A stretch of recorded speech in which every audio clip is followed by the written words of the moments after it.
Be me, 22 years old. Be a big in the woods / hunting guy. Hunted over spring break with a friend and decided to stay at his house for a bit just for some beer. '04 Ford Ranger, it's a truck. Sort of relevant, I guess. Be driving home late one night from a friend's house. It's like nearing around 1 a.m. Taking backward trail surrounded by woods. Feeling confident cause of the off-road tires. Like 4 miles in, both back tires blow out completely. Fucking loudest thing ever, considering my windows were down. Sigh and get out. Both back tires completely fucking shredded. Multiple holes / gashes and hubcaps even bent a little. Check phone. 2 bars. Weird, considering how deep in the woods I am. Call tow truck, then call parents to tell them the situation. The house I bought was 2 blocks away from them. Not really relevant. Truck will be in a half an hour or so. Getting nervous considering the time and location. Turn headlights on. Look to where light's shining. Really hard to say, but about 200 yards away or so are a group of people, like 10 of them in total, slowly making their way towards me. Go pale for a second, but realize they may be coming to help me. Decide to grab my binoculars out of my hunting pack. Look at the people. That was a mistake. They all fucking stopped immediately when I was looking through my binoculars. Pulled them away, and sure enough, they started walking again. Binoculars up, they stopped and stared. Binoculars gone, they walked even more.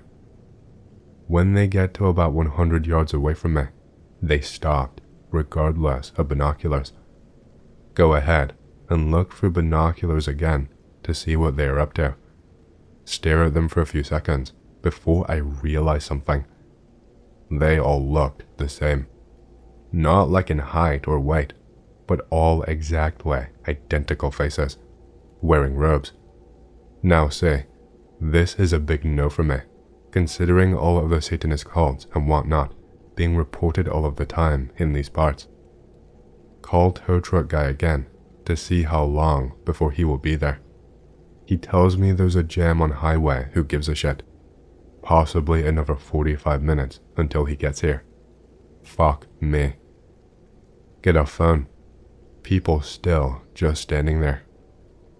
I am feeling really, really nervous now. I take a look around. I tell you, I almost had a heart attack when I noticed this. In the trees surrounding me are many, many more of these people. They are all just standing there and just watching me. They're not moving or anything. It is like they are mannequins, but it is pretty damn obvious that they are not, that they are actually human people. Now, this road is maybe 10 yards wide, with only a few feet of bushes and stuff before it gets into really dense woods. Instantly, I grab knife from my belt sheath. I just look at them for what seems like hours. They do not move at all. They don't do anything except for stare at me. Look back, the 10 in front of my headlights. Nope. They have all started crawling to me on all fours. Imagine like a crocodile moving, but more violently. Closing in, and about 50 yards away, I can hear them hissing at me. Run to the back of my truck and hop in the bed. I frantically search for my pistol in there. Finally, I find my Glock in my jacket holster. Hop out and look at the creepy crawlers. They have stopped, and they are all back on 2 legs. Honestly, like 20 yards away from me now. I finally managed to muster out a shout. Back the fuck away, I have a weapon. I get no reply from them at all. Just more stares. The people in the woods are still just staring. I decide to fire a warning shot into the air, thinking that maybe it might drive them away, or at least get them to stop staring or anything at all. Not a single one of the people flinches. They don't even notice that I fired. Immediately, all of their heads snap into the direction the crawling 10 are standing. I look too. Their eyes are now red and glowing. Not really bright, more like of a dim brake light. They start hissing again, except they are still just standing there. I quickly fire another shot, but this time, I don't fire a warning shot into the air. I fire it right at them. I don't shoot them directly, but I do shoot in their direction. The bullet does not hit any of them. Again, no flinching. Start to say my prayers, because I am sure they are going to kill me soon. Whole crowd around me joins the hissing. The sound was unbelievable. It was like bacon frying. The sizzling is what I am referencing. After about 30 seconds of the hissing, it all just stops. The headlights go out. I honestly began sobbing at this point, as I knew I did not have the ammo nor the accuracy to take out everyone around me. I could not see anything anymore. Could hear the footsteps coming near me at a slow pace. Their eyes were still illuminated. At 10 yards away, the movement stops and no footsteps are heard. Eyes are still there, just watching me. In the darkness, the eyes get closer together and fuse into this ball of light. The ball splits apart into 2 eyes. The eyes are about 7 feet above the ground and maybe 10 yards away from where I was standing. Later, when I was remembering this account, I thought that they had formed into some pseudo-demon/Satan. An extremely faint yellow glare shined up whatever it was. To the best of my knowledge, it was a humanoid shape, but ahead of what I thought was a goat because of the visible horns the light shined off of. Whatever it was opened its jaw and let out a scream I don't think anything from this world could ever produce. The sound was a scream of multiple women, but extremely high-pitched. Suddenly, the creature bolted into the woods. Looked behind me to see the tow truck approaching. He finally drives up. I tell him the entire ordeal, and even he seems a little spooked. Never had a dash cam and still don't, but I am sure that is something that would freak everyone the fuck out. This story took place a long time ago, back in 2003. That year was especially rough for me. I had no steady job, was broke, and was desperately searching for a decent position. I ended up working part-time at a crappy supermarket that had not paid wages in 2 months because it was going bankrupt. In these tough circumstances, I had to leave my former apartment in the city and rent a small one on the outskirts. The building I moved into was old, about 70 years old, but still solid. Right next to it stood 2 abandoned houses, also of similar age. The neighbors spoke of these houses with a kind of wary superstition, telling eerie stories and expressing their hopes that the houses would finally be torn down. My daughter did not like them either, but even slightly more expensive housing was beyond my budget, and I could not afford to be picky. I found myself strangely attracted to the houses, particularly the larger 3-story one. Its broken windows faced directly into my apartment. From the first day, I'd thought about exploring it, but the windows on the ground floor were tightly boarded up. Around these decaying buildings, old trees grew in a vacant lot, and I often walked my dog, Roberto, there. He was a Rottweiler Mastiff mix, huge and incredibly smart. He quickly made friends with a Newfoundland dog named Julie, and through their friendship, I got to know Julie's owner, Jen. We began to regularly walk our dogs together in the shade of the ruined houses. It did not take long to notice that Jen looked at me the same way Roberto looked at Julie, like there was something to be explored. So, I convinced him to help me get inside the house. I had tried before, but the boards had been too rough to break through on my own. Jen, after walking around the house, discovered that one window had been boarded up for show. We left the dogs in the vacant lot and, with a little effort, climbed inside. The house was dark inside due to the boarded-up windows. On the second floor, we found strange things: candle stubs, pentagrams, and chalk-drawn circles on the floor. There were also small, burnt bones, and oddly, a large number of brooms. They were all identical, well made, with sturdy wooden handles, and we counted exactly 30. I jokingly suggested that witches must gather here for their Sabbaths. Jen, ever the pragmatist, thought that the brooms were likely stolen from some warehouse and hidden here to be sold. His theory seemed plausible given their number, a perfect wholesale lot. In the end, I took one of the brooms. My own broom was a ragged old thing from the previous tenants, and considering my tight finances, I figured it was only fair to take a better one. That evening, I used the new broom to clean. Nothing strange happened that night, and the rest of the household went to sleep as usual. My daughter went to bed after sitting at the computer, and Roberto, after his bath, lay on the sofa wrapped in a terry robe. But later that night, something changed. I began to feel uneasy, a subtle tension in the air. Roberto, who had been napping, suddenly sat up and stared at the door. I had a strange thought. I was sitting with my back to the window, a window that led to the house with the broken windows and the 29 brooms. The thought felt strangely foreign, as though it was not mine. Roberto's growl brought me back to reality. His lip curled, revealing his sharp fangs, as he moved to position himself between me and the door.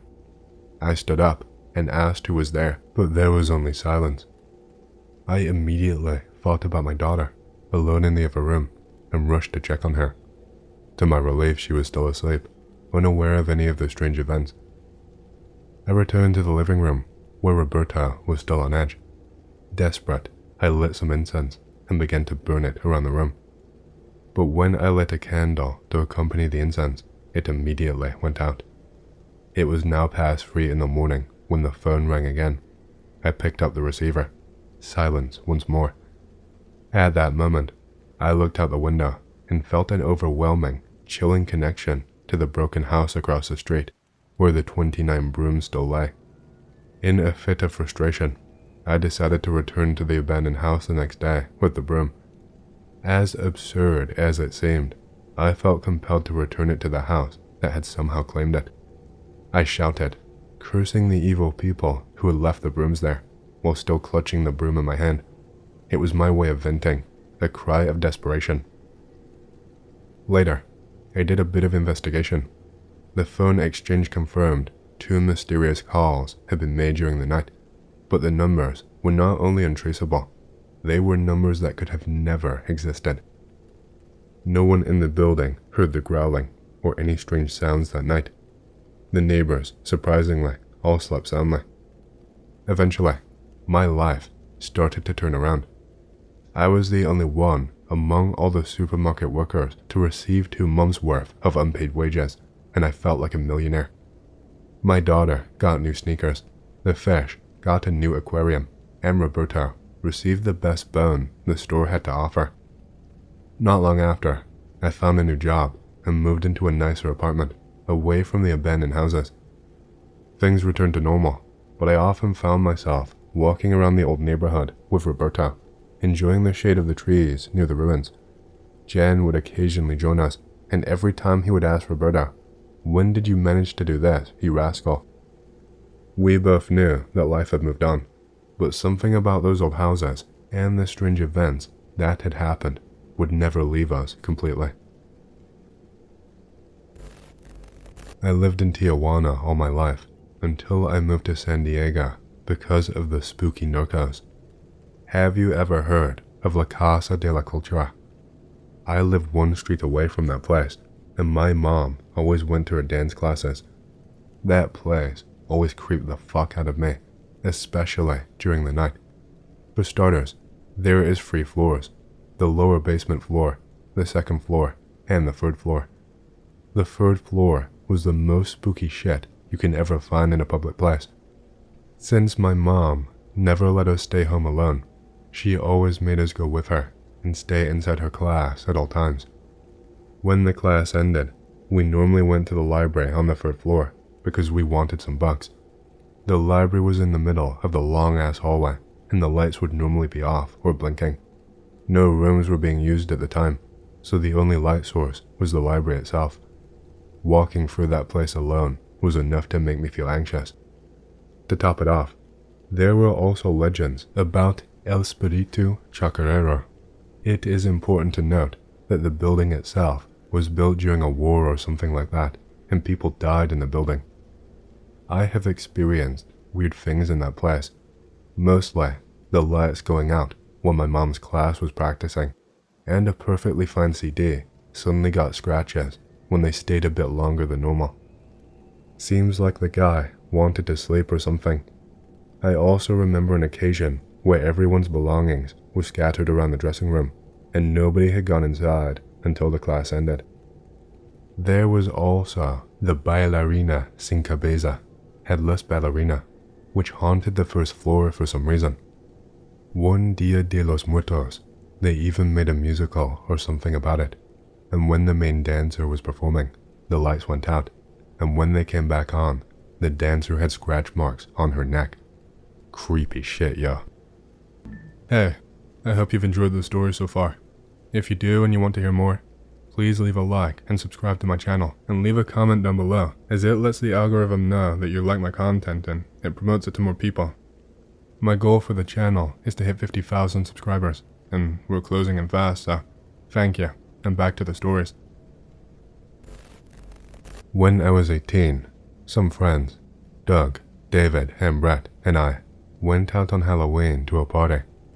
At the party, we found out Brett was really afraid of cemeteries. I happen to know one on the way home very well because my brother is buried there. So it's like 2 a.m. and we are riding home, and I pull into the cemetery. Doug and David knew the plan, just to screw with Brett. I make the deal with him that all 4 of us are going to walk around the mausoleum once, then we can go. He hates it, but knows I won't drive otherwise. Halfway around the building, it gets really cold suddenly, and smells of burning plants. That is the best way I can describe it. Brett visibly starts freaking out.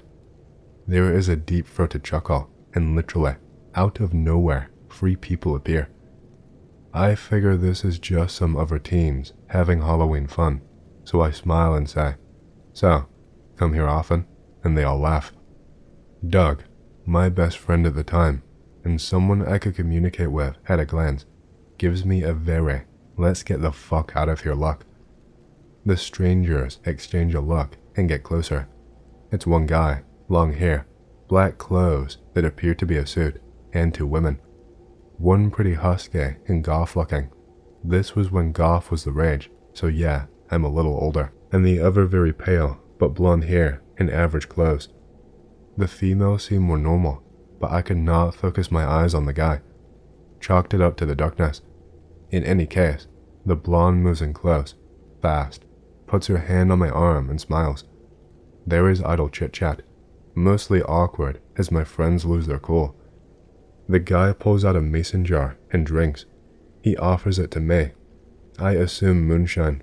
This is in Georgia, so not exactly uncommon, but as he holds it out, the smell of burning gets stronger, and also the overpowering smell of dirt. My mind clicks, and suddenly I do not want to be there anymore. I cut off the convo and say we need to go. Brett is already a few steps off towards the car. I see David with his hand behind him, and I know he is clutching a knife he carries with him. Doug is close to the fat girl, and the blonde is still holding my arm. Her grip tightens. She coos at me not to go, and the guy moves between Doug and I, and David, heading toward Brett. I pull her hand off. Doug backpedals, and in an instant, everything goes to shit. Brett starts running and screaming. David pulls his knife, and I swear, time slows as the guy turns to me and extends an arm with a balled up fist. Slowly, not a punch or anything, and I am against the mausoleum wall, feeling my chest crushed, but nothing is touching me. Doug decks the fat girl and runs to me. David is moving towards the guy, and God only knows where Brett is. The blonde gets between me and the guy, and instantly I feel fine. Doug gets to me, and we go for the car. I have no idea what David does until later. I get in the car, Doug jumps in the window, and David is yelling to go before he's even in. Right at the exit, we come across Brett, hauling ass and crying. It actually takes Doug and David grabbing him to get him in the car. As we more or less silently drive home, David turns on the cabin light and shows us his knife. The top couple of inches are gone, and it looks like acid melted it. No stains or blood or anything, just melted end. Brett is a wreck, though to be fair, David looked behind us and screamed, "Holy fuck," and scared Brett, just to try and lighten the mood. Doug and I don't say a word. I have no idea what happened, and it may seem mild to read, but trust me, it was noteworthy. But the nopest part was, a couple of days later, Doug and I are at a bookstore, and we hear giggling. A lot of it. I see a couple of girls duck around the corner, and just as I am mentioning it to Doug, we both clearly hear, "So, you come here often?" We noped, like a couple of little girls, and bolted, never going to a cemetery again. Guess I will post here, since it is military related, but I am just a civvy in real life. Live in a village near a town, Doncaster. Near this village is a nature reserve. A while back, during World War II, a training flight crashed. I believe it was a bomber, if I recall correctly, into the lake bed. Only 2 deaths, due to only 2 crew. One died on impact, other was found a little ways away from the site. Anyways, the story now. It is about 6 p.m. Taking my dog for a walk, decide to go to the reserve since it is quiet there. Make my way in past the turn gates and towards the lake bed. Used to be a peat mine. Walk to the other side of lake, back into woodlands. Dog suddenly just sits. Attempt to drag on lead, still firmly planted. Notice she is staring at something. Look over. Out of the fucking denser woodland is a stumbling pilot. Doesn't even acknowledge me. Dog yelps and nearly pulls me over as she attempts to run off. Pilot just stumbles by us, all bloody and cut up. Get dog under control and follow after. No footstep sounds, nor any footprints in the bog near lake bed. Me and my dog share a look. Get the fuck out. That is my only paranormal experience, excluding family-related stuff. The pilot, though, his look was of pure terror, like he knew what he was replaying was his last few moments. I will tell mine, since I'm also Colombian. Dad was in the military, and Mom lived with him in an Air Force base in the Amazon. Internal conflict was at its peak, so planes could only arrive once every 2 weeks, depending on climate. Mom is like 7th month of pregnancy, so belly is noticeable. Dad pilots intelligence aircrafts, so he is out all nights, flying. Both my mom and dad used to live in a small room, but because of the pregnancy, they asked for a full apartment. Since the airbase was really big, it had a bunch of houses and a 3-story building with small apartments. Also, because it was isolated from almost everything, power cut off every day at 7 p.m. Usually, it gets dark at like 5:30 to 6 p.m. here. They move into one of the apartments on the last floor. Since Dad is working all the time, some soldiers help my mom with the moving. Mom notices that some of the soldiers were acting strange, but wipes it off. That night, she hears knocks in the bedroom's window. Asks who it is. Onions. Yo aquí estoy. It's me, I'm here. Panics the fuck out and asks again. Same response. She starts crying and praying. She says that she suddenly could not pronounce words, like her tongue was tangling. She leaves the house, rushes down the stairs, and people notice her screams and rush out to help. Next day, she tells my dad everything. He tells her maybe it has something to do with pregnancy stress and nightmares. That night, the same thing happens again. Who is it? It's me, here I am. Mom had bought a flashlight, but the batteries somehow were not working. Rushes out of the house, people notice, etc. Next day, she goes and talks to the sobandera. In a lot of countries in South America, witches and sorceresses used to live within communities, taking the roles of medics or priests. Sobanderas are medics that specialize in herbs, potions, and massages to alleviate illness. The sobandera tells her that there was money and indigenous belongings in the apartment. Every military base, even to this day I believe, has a priest. Most of the people in Colombia are Catholics, so it helps soldiers and communities near the bases. She goes to the priest, asks the priest to pour holy water on the apartment. It's a common practice when you move somewhere to sanctify it. Priest agrees, tells her that he will be there before it gets dark. Mom gets to the apartment, falls asleep. Wake up next day, surprised that she slept for so long and that the priest did not show up. Meets the priest. He tells her he went to the apartment and she was standing by the window looking up, but never answered nor opened the door. Mom tells everything to Dad.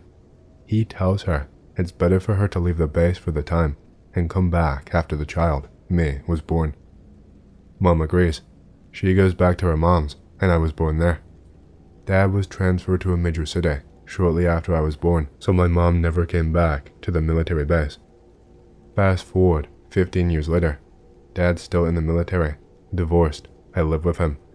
He was transferred back to that base, but this time as the director of the whole military base. I move with Mom, still travel to the base almost all of my vacations.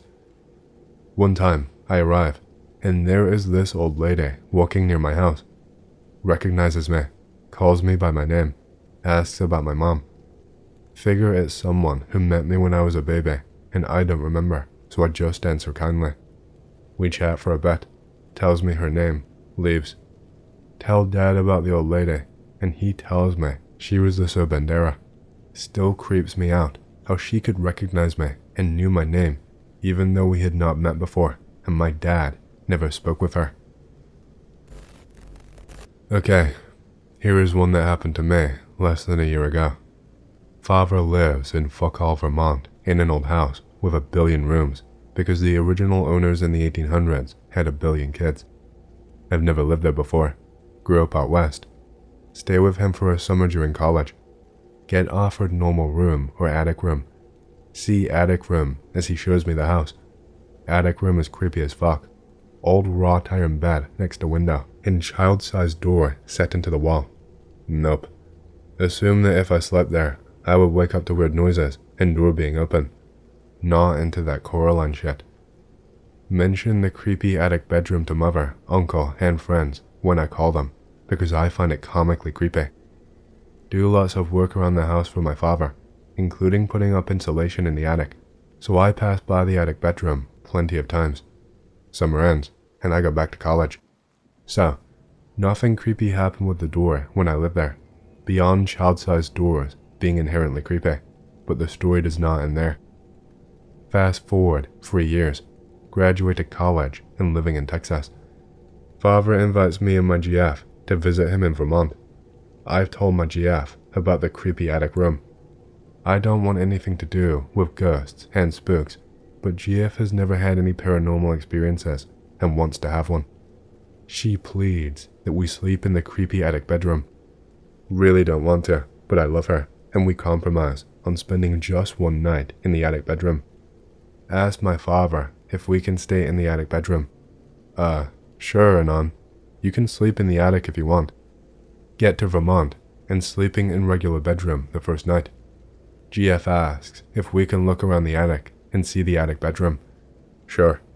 Grab flashlight, no lights in attic, and head up to show her the bedroom.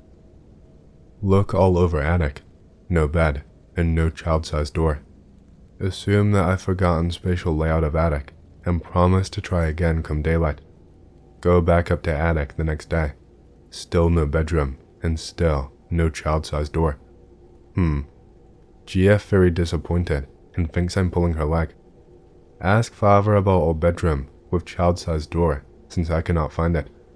Looks at me a little confused. Yeah, Anon. I didn't really know what you were talking about when you kept mentioning that.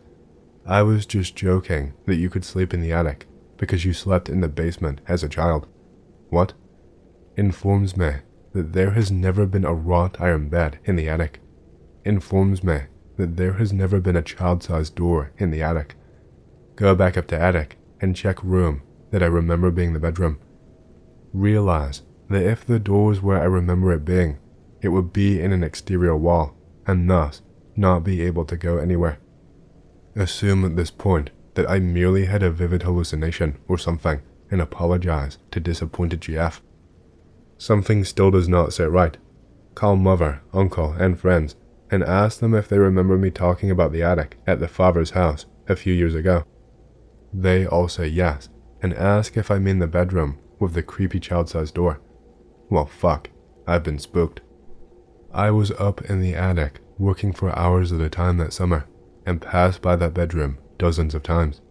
If the bed or the child-sized door was suddenly missing, I would have noticed. Either I had a persistent hallucination of the bedroom for an entire summer, or there was a ghost door and ghost bed that appeared to me and then vanished. Very glad I did not sleep in that attic that first summer and get my ass Coralined.